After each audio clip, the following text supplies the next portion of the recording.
बिस्मिल्लाहिर्रहमानिर्रहीम। हेलो पाकिस्तान, अस्सलाम वालेकुम।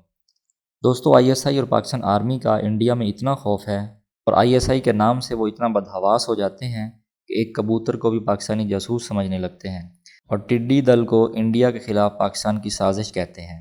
आईएसआई इंडियन मीडिया के सर पर इतनी सवार हो चुकी है कि अगर इंडिया में कोई बंदा केले के छिलके से फिसल कर गिर जाए तो वो इसका ज़िम्मेदार भी आईएसआई को ठहराते हैं कि ये केले का छिलका ज़रूर पाकिस्तान के किसी खुफिया एजेंट ने फेंका होगा। अब ये इंडियन मीडिया के लोगों की बदहवासी समझें या बेवकूफ़ी, लेकिन ये ज़रूर है कि ये सब कुछ सिर्फ इंडियन मीडिया पर ही हो सकता है। अभी आपको इंडियन न्यूज़ चैनल के कुछ क्लिप सुनवाते हैं कि कैसे इनके दिमागों पर इन पाकिस्तान का खौफ सवार है कि वो कबूतर को भी जासूस समझने लगते हैं और उसके परों पर लिखा हुआ फ़ोन नंबर इनको खुफिया पैगाम लगता है, जिसको डी कोड करने के लिए स्पेशल एक्सपर्ट बुलाए जाते हैं। जम्मू कश्मीर के कठुआ से जहां पर एक पाकिस्तानी कबूतर को पकड़ा गया है, जासूसी का आरोप लगाया जा रहा है पाकिस्तान के ऊपर इस कबूतर के जरिए।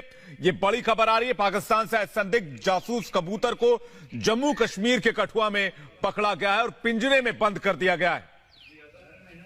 तो संदिग्ध कबूतर को पकड़ा गया है और एक संदेश भी इसके पास से मिला है। कैसे जासूसी की कोशिश पाकिस्तान कर रहा था, ये खुलकर के सामने आया है। पाकिस्तान जो कोरोना के संकट में भी बाज नहीं आ रहा है, लगातार आतंकियों की घुसपैठ करा रहा है और अब देखिए जासूसी की कोशिश हो रही है। और जो कबूतर हम आपको दिखा रहे हैं, इस कबूतर को जम्मू कश्मीर के कठुआ से पकड़ा गया है। अनुमान यह लगाया जा रहा है कि पाकिस्तान की तरफ से जासूसी कराने के लिए इस कबूतर को भेजा गया था। फिलहाल इस मामले की जांच की जा रही है। हालांकि कबूतर को पकड़कर पिंजरे में बंद कर दिया है और सुरक्षा एजेंसियों ने इस मामले की जांच भी शुरू कर दी है। पकड़ा गया ये पाकिस्तानी संदिग्ध कबूतर, जिसके बारे में यह कहा जा रहा है कि पाकिस्तान की तरफ से बॉर्डर इलाके की जानकारी लेने के लिए, जासूसी कराने के लिए पाकिस्तान की तरफ से इसे भेजा गया था। तो आपको बताते हैं कि जासूसी के लिए संदिग्ध रूप से पाकिस्तान में ट्रेंड कबूतर है ये, जिसके बारे में जानकारी मिल रही है, जिसे इंटरनेशनल बॉर्डर से पकड़ा गया। इसके बाद इसको पिंजरे में कैद किया जाता है। ये भी बताया जा रहा है कि कबूतर के पास से कूट भाषा वाला एक संदेश मिला है। बड़ी जानकारी आपको बता रहे हैं। तो पाकिस्तान से इस ओर उड़ के आने के ठीक बाद हीरानगर सेक्टर में मनियारी गांव में इसको पकड़ा गया। लेकिन जासूसी कैसे कराई जा रही है कबूतर के जरिए, अभी खुलकर के सामने आ रहा है। जम्मू कश्मीर के कठुआ से इस कबूतर को पकड़ा गया है। लगातार पाकिस्तान जो अपनी नापाक हरकतें कर रहा है, कोरोना के संकट में भी बाज नहीं आ रहा है और हर दिन हम एक नई चालाकी और एक नई तस्वीर पाकिस्तान की देखते हैं। और उसी कड़ी में देखिए, आप कबूतर से जासूसी की ये पूरी जो कोशिश है, ये भी खुलकर सामने आई है। गुरसिमरन हमारे साथ फोन लाइन पर, सीधे उनके पास चलेंगे। गुरसिमरन, क्या जानकारी मिल रही है? कहा जा रहा है कि इसके पैर में कुछ कोड नंबर लिखे हुए थे, अंगूठी इसके पैर में डली हुई थी, बहुत सारी ऐसी जानकारी आ रही है अलग अलग। जी, बता दें कि सुरक्षा बलों को सुबह के करीब जो है लोकल से ही सूचना मिली थी कि अंतर्राष्ट्रीय सीमा से सटे हुए हीरानगर बॉर्डर पर ये कबूतर मिला है, जिसके बाद सुरक्षा बलों ने इसे अपनी गिरफ्त में लिया और इसके पैर से एक छल्ला मिला है जिसपे कि कोई नंबर लिखा हुआ है। अब सुरक्षा बलों ने इस कबूतर को भी अपने हिरासत में रखा है और उस छल्ले पे जांच की जा रही है। जो ऑपरेशन ग्रुप है जम्मू कश्मीर पुलिस का, उसको भी इसकी इत्तला दी गई है और सभी एंगल से तराशा जा रहा है, क्योंकि ये पहली बार नहीं हुआ है कि लाइन ऑफ कंट्रोल या फिर अंतर्राष्ट्रीय सीमा पर ऐसी हरकतें जो है पाकिस्तान की तरफ से की गई हो।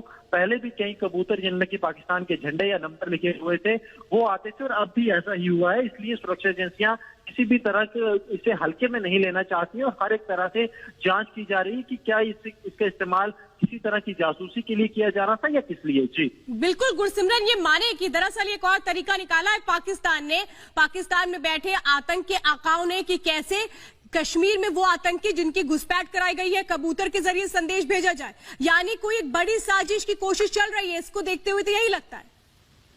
जी, निश्चित तौर पर ये ऐसा भी हो सकता है और एसएसपी कठुआ शैलेंद्र जो मिश्रा है, उन्होंने भी ये कहा कि हम किसी भी एंगल को नकार नहीं सकते हैं, क्योंकि अंतर्राष्ट्रीय सीमा से लगातार जो है पाकिस्तान आतंकियों को भेजने का प्रयास करता है। और टिप ऑफ के लिए हम पंजाब में भी देखा था कि अगर ड्रोन का इस्तेमाल किया जा सकता है तो कबूतरों का इस्तेमाल कोई बड़ी बात नहीं है। लेकिन अभी भी जब तक पुलिस किसी निष्कर्ष तक नहीं पहुंचती है, आधिकारिक तौर पर कुछ भी नहीं कहा जा सकता। पुलिस हर एक एंगल को तलाश रही है क्योंकि अंतर्राष्ट्रीय सीमा से जुड़ा मामला है, राष्ट्रीय सुरक्षा से जुड़ा हुआ मामला है, इसलिए किसी भी तरह का रिस्क और चांस पुलिस नहीं लेना चाहती है और हर एक पहलू की गहन गंभीर तरीके से जांच की जा सकती है, क्योंकि एक समय में ये जो इलाका है ये आतंक का रूट रहा है। बिल्कुल सही कह रहे हैं गुरसिमरन आप कि पाकिस्तान की तरफ से इस तरह की। दोस्तों ये तो थी कबूतर की बात।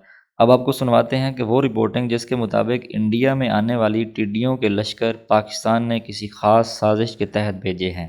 दर्शकों, जो सबसे कमजोर लूटा पीटा हो उसको हम लोग क्या कहते हैं? उसको कहते हैं पिद्दी। पिद्दी, वो कहावत तो आपने भी सुनी होगी, क्या पिद्दी और पिद्दी का शोरबा, और जो पिद्दी से भी गया गुजरा हो उसको कहते हैं टिड्डी।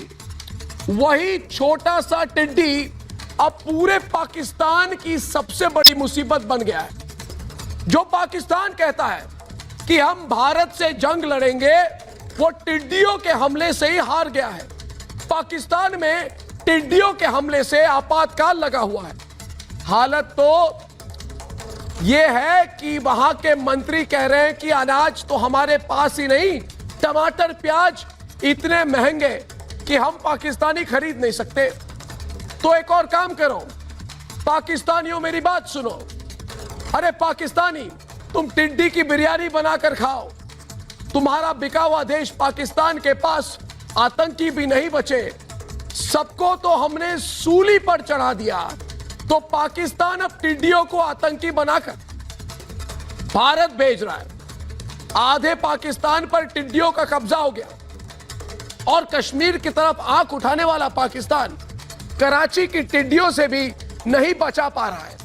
ऐसे कमजोर और कायर पाकिस्तान से पूछता है सारा भारत दोस्तों कि क्या आतंकियों के बाद भारत में टिड्डियों वाली साजिश कर रहा है पाकिस्तान? भारत को धमकी देने वाला पाकिस्तान क्या टिड्डियों से ही हार गया है?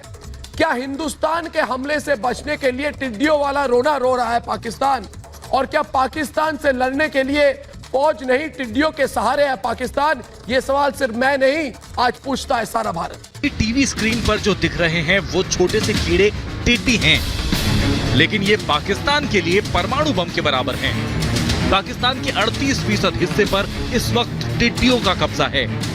पाकिस्तान की हालत तो ये है कि वहाँ पहले से ही खाने को कुछ नहीं बचा था, जो बचा वो टिड्डियां खा रही हैं।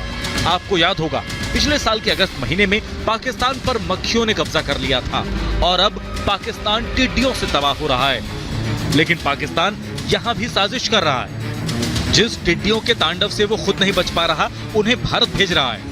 ये कराची को तो बचा नहीं रहे, कश्मीर की बात करते हैं। पाकिस्तान के सिंध और पंजाब से निकलकर टिड्डियों का आक्रमण कराची तक पहुंच गया है।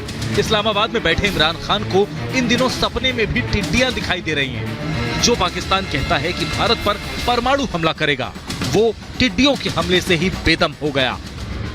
यही पाकिस्तान की हकीकत है, जो साबित करती है कि घर में नहीं है दाने और अम्मा चली भुनाने। पाकिस्तान एक कीड़े के हमले से आपातकाल की स्थिति में पहुंच गया। वो खुद को भारत का काल क्यों बताता है?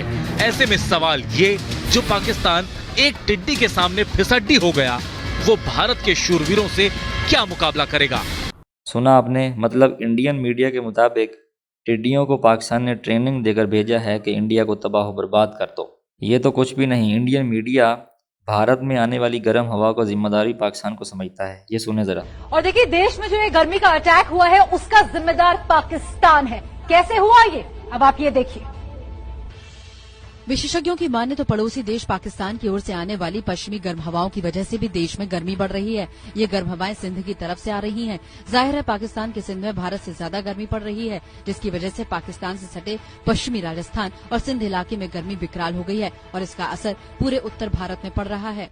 यूथ एम्बेसडर को सब्सक्राइब करें, हमारी वीडियोज़ को लाइक करें, शेयर करें और कॉमेंट सेक्शन में अपनी राय से आगाह ज़रूर करें।